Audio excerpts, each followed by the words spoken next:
Bonjour. Aujourd'hui, donc, je vais vous lire, vous jouer une petite pièce que j'ai écrite inspirée de la lettre à Ménécée d'Épicure.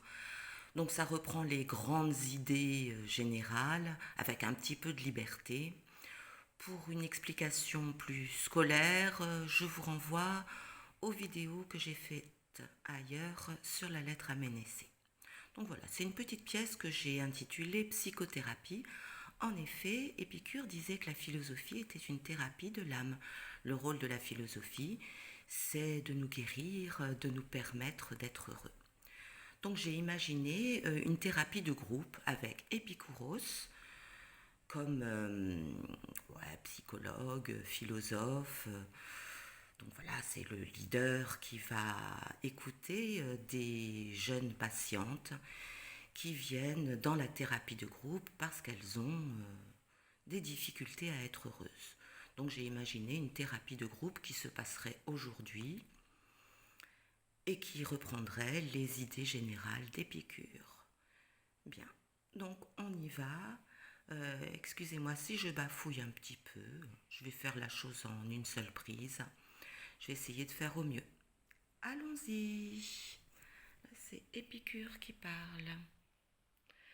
Bien, tout le monde est arrivé. Je crois que nous pouvons ouvrir cette première séance de thérapie. Nous allons commencer par un tour de table pour nous présenter. Qui commence?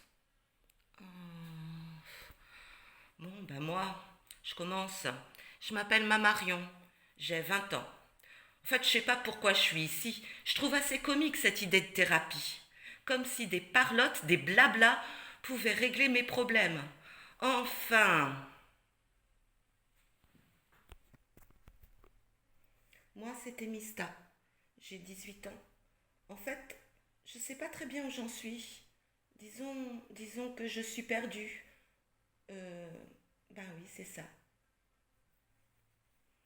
Edeya, 17 ans. C'est mon père qui m'a conseillé de suivre cette thérapie. Et il dit que je manque de confiance. Ben, il a raison, hein. Je suis toujours sur le qui-vive, j'ai toujours peur de tout, toujours peur qu'une catastrophe arrive. Ben voilà, moi j'ai peur. Que dire d'autre? Bon, vous êtes ici parce que vous êtes toutes trois sujettes à des angoisses qui vous empêchent de vivre de manière harmonieuse et d'être heureuse, sereine. Alors je vais tout d'abord me présenter.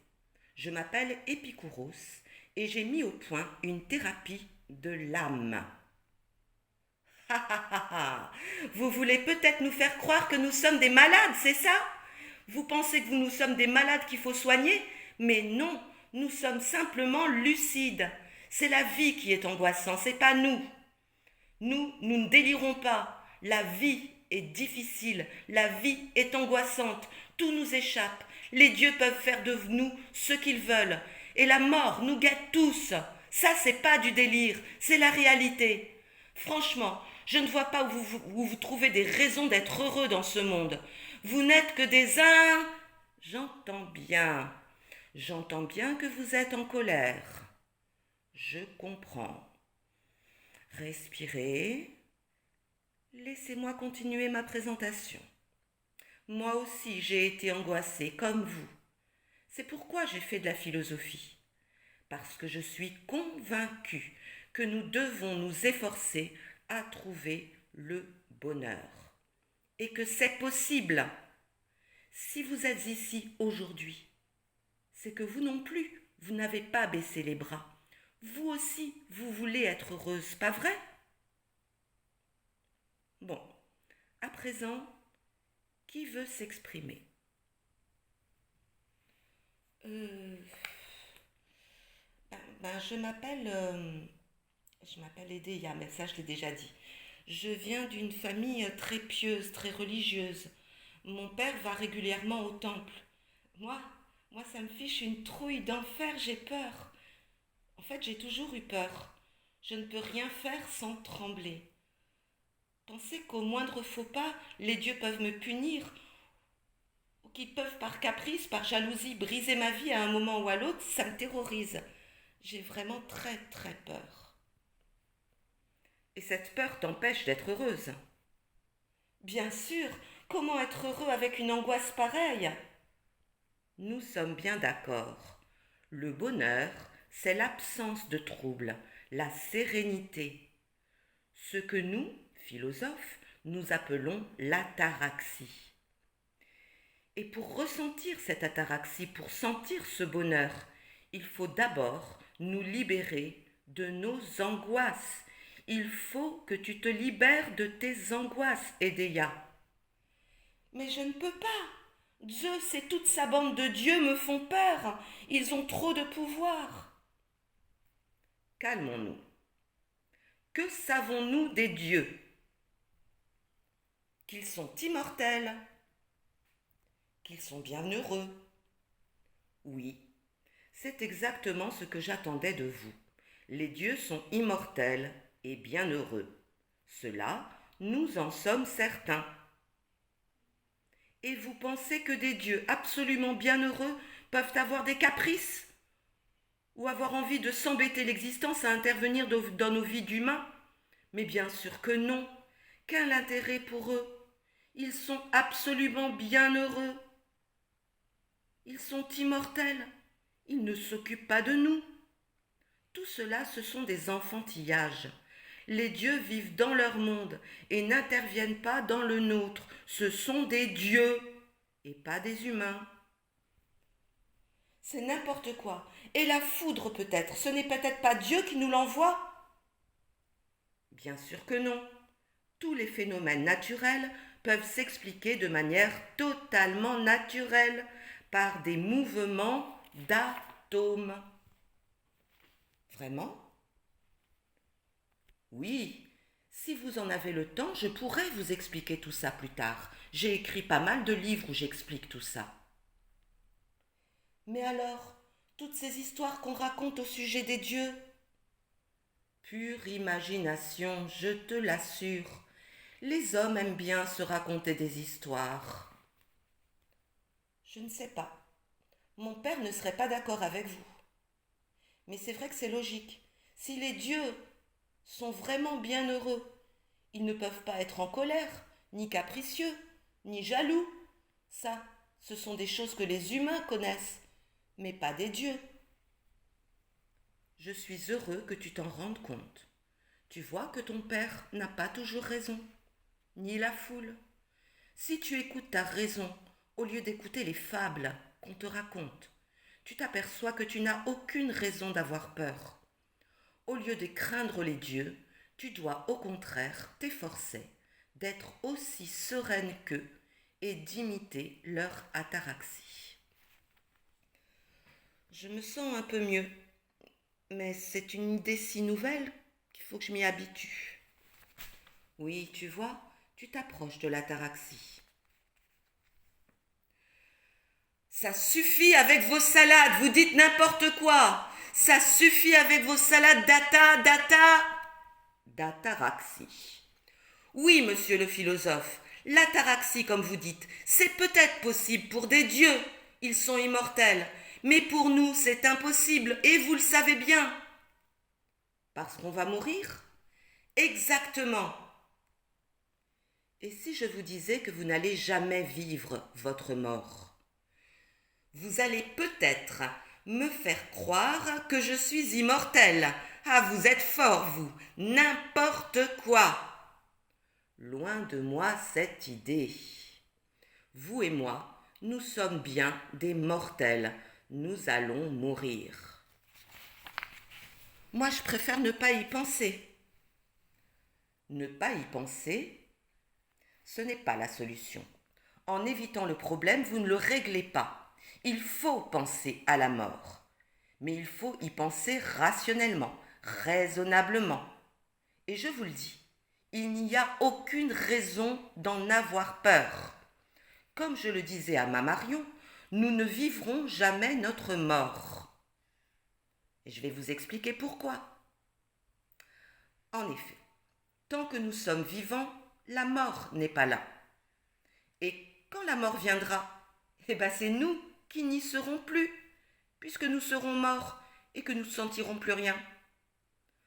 Pourquoi donc avoir peur d'une chose dont je ne ferai jamais l'expérience? C'est ridicule. Ouais, peut-être, c'est logique. Pourtant, ce que je supporte pas, c'est l'idée de quitter cette vie. Mais en mourant, tu ne quittes rien, puisque une fois morte, tu ne seras plus là pour regretter quoi que ce soit. Tu as raison, c'est vrai. Mais pourtant, j'ai encore peur et je ne sais pas pourquoi. C'est ton imagination qu'il faut calmer, ramener à la raison, avec patience.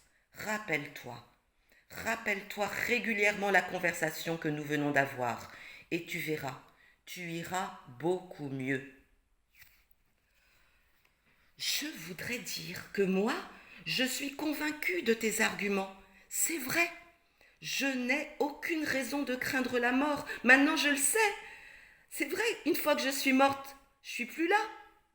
Plus de sensations, plus de conscience, plus de douleur. Waouh! Je m'aperçois qu'en fait, c'est ça que je recherche. La mort. La fin de la souffrance. Parce que c'est trop dur de souffrir.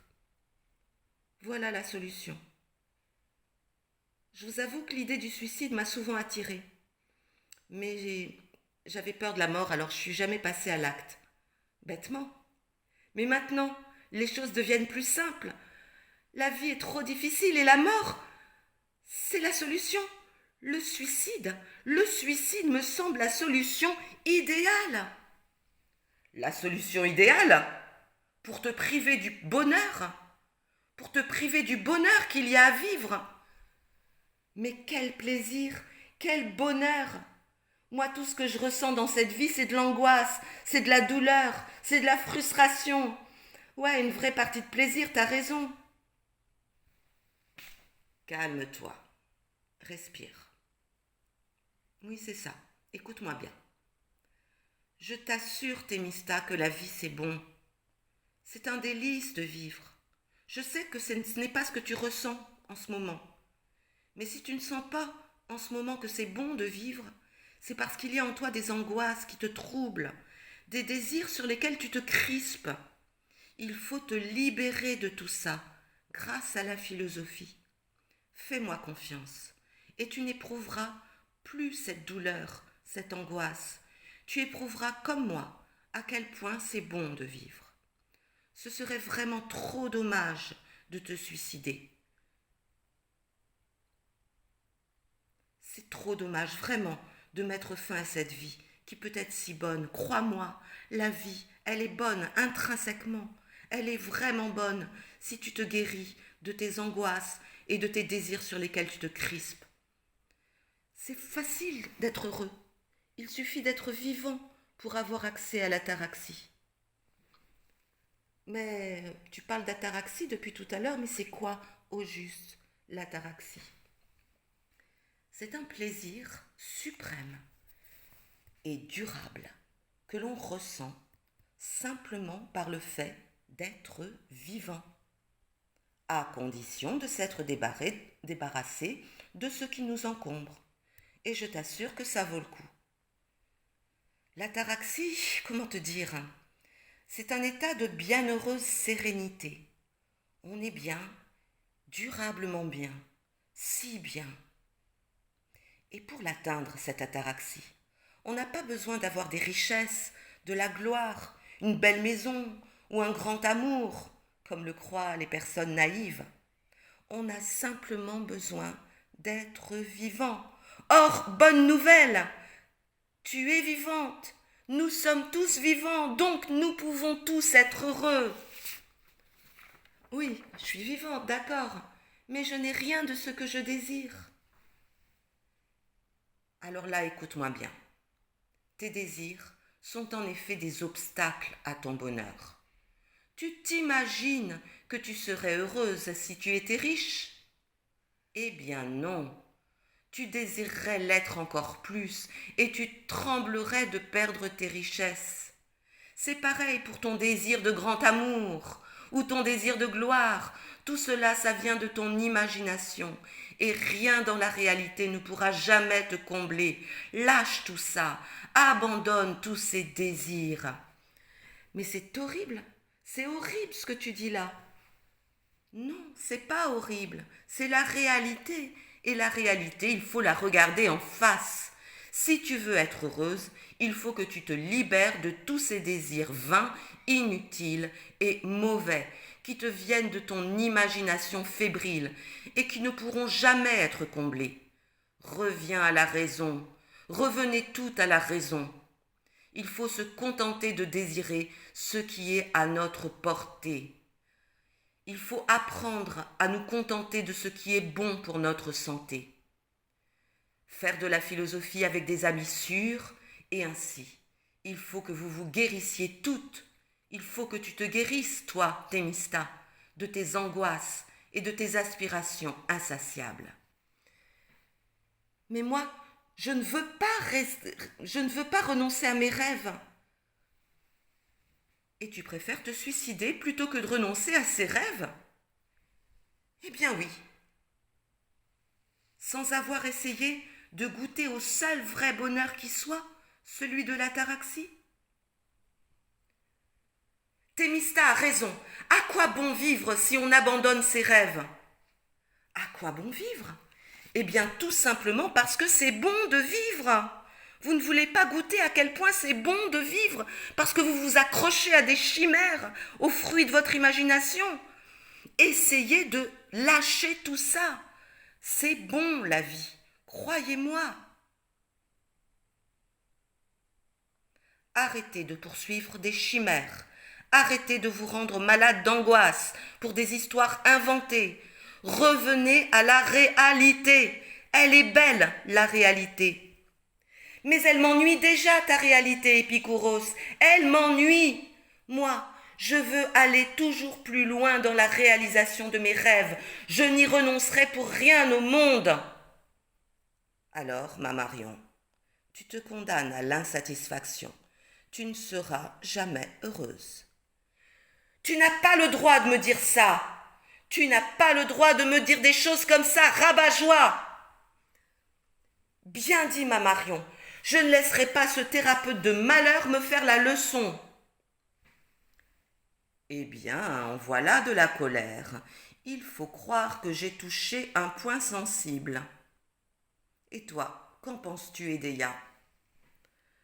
Ben moi, je suis troublée. Je sais pas. C'est vrai que j'en ai assez de me sentir toujours tendue, crispée, insatisfaite. Ce que tu dis de l'ataraxie m'interpelle. Mais j'aimerais savoir si j'en suis capable. Tu l'es. Accepterais-tu de m'aider, Épicouros? Bien sûr, tu viens de faire le pas décisif vers ton bonheur. Mamarion et Thémista se lèvent en colère et sortent de la salle en criant « Bouffon !» Bon, voilà, j'ai fait ce que j'ai pu. Je vous souhaite une belle journée. Au revoir.